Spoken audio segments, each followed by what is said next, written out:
অনৈতিক কাজ আর অশ্লীলতার শীর্ষে বাংলাদেশের নায়িকাদের মধ্যে অন্যতম একজন শাবনূর। তিনি সিনেমার পরিচালকদের পাশাপাশি বাংলাদেশের প্রায় অধিকাংশ প্রভাবশালীদের সাথে অনৈতিক কাজে জড়িত ছিলেন। তিনি বাংলাদেশের প্রথম ঢালিউডের নারী সুপারস্টার। সিনেমা জগতে প্রথম থেকেই চান্স পাওয়ার জন্য পরিচালকদের সাথে সময় কাটাতে হতো।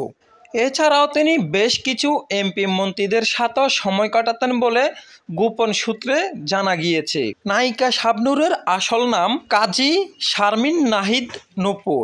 তিনি 1979 সালের 17 ডিসেম্বর বাংলাদেশের যশোর জেলার শার্শা উপজেলার নাবারণ গ্রামে জন্মগ্রহণ করেন।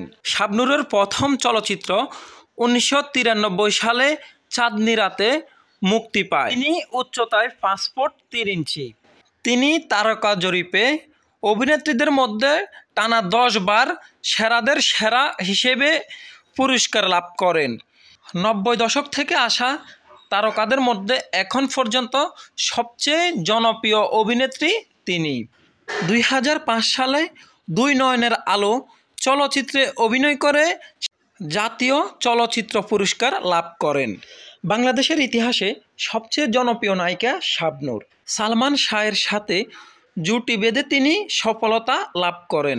2006 সালে 6 ডিসেম্বর ব্যবসায়ী অনিক মাহমুদের সাথে শাবনূরের আংটি বদল হয় এবং 2012 সালের 28 ডিসেম্বর তাকে বিবাহ করেন। পরে তিনি অস্ট্রেলিয়ায় জীবনযাপন করেন এবং সেখানে নাগরিকত্ব অর্জন করেন। ক্রমান্বয়ে তিনি অভিনয় করে মেরিল এবং প্রথম আলো মোট 13টি পুরস্কার লাভ করেন। প্রিয় দর্শক, এমন সকল তথ্য পেতে চ্যানেলটি সাবস্ক্রাইব করে পাশে থাকুন।